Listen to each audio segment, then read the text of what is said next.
បាទជំរាបសួរលោកគ្រូក៏ដូចជាអ្នកទាំងអស់គ្នាខ្ញុំបាទឈ្មោះភួងဒေវីខ្ញុំជានិស្សិតឆ្នាំទី4នៃវិទ្យាស្ថានស៊ីតិចអញ្ចឹងថ្ងៃនេះខ្ញុំនឹងនិយាយអំពីវិធានបទមួយដែលមានសារៈសំខាន់នៅក្នុងសម័យបច្ចេកវិទ្យាគឺខ្ញុំនឹងធ្វើការប្រៀបធៀបគ្នារវាង privacy និង identity theft ដែលដំបូងខ្ញុំនឹងនិយាយអំពី privacy សិនថា privacy នឹងមានន័យដូចម្ដេចចឹង privacy តាមអ្វីដែលខ្ញុំរៀនជាមួយនឹងលោកគ្រូហេងសុភានៅក្នុងមុខវិជ្ជា Ethics and Law គឺ privacy និយមន័យរបស់វាគឺលោក Alan Westin នៅក្នុងឆ្នាំ1967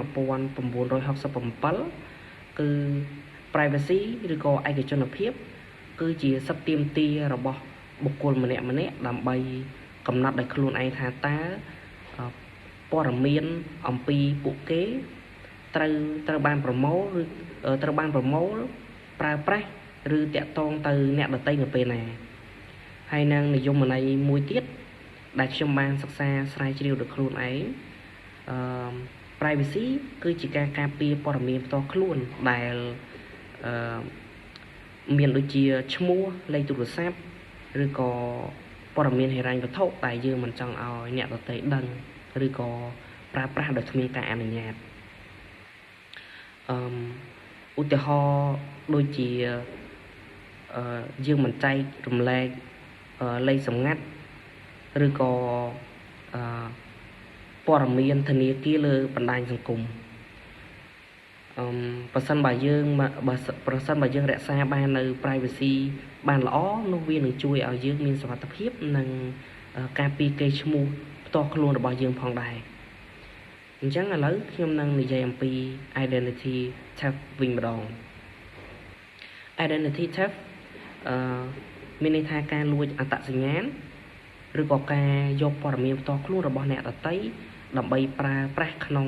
អំពើមិនល្អឬក៏អំពើដែលមិនត្រឹមត្រូវឧទាហរណ៍ថាមានមនុស្សខ្លះគេយកលេខធនាគាររបស់យើងទៅទិញអីវ៉ាន់ឬក៏ដកប្រាក់ដោយគ្មានការអនុញ្ញាតអញ្ចឹងនេះហៅថាការលួចអត្តសញ្ញាណឬក៏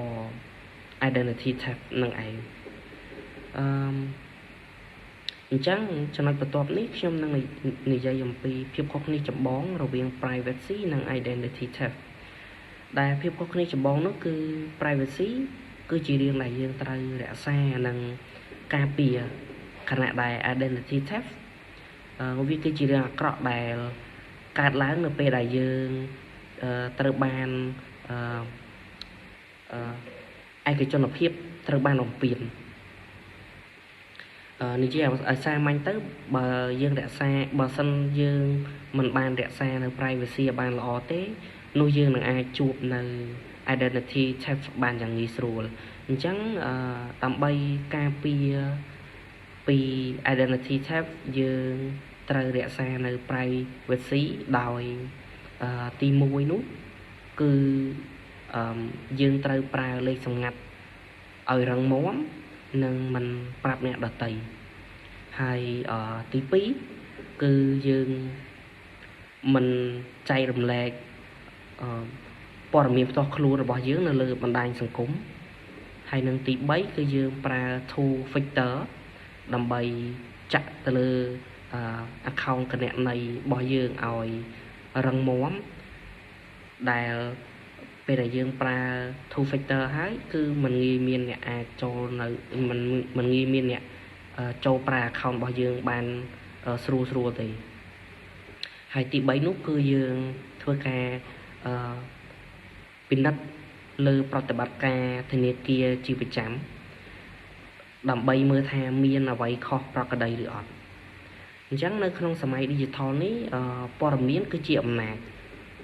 បើសិនយើងរក្សានៅ privacy ឲ្យបានល្អយើងនឹងមានសុវត្ថិភាពនិងជា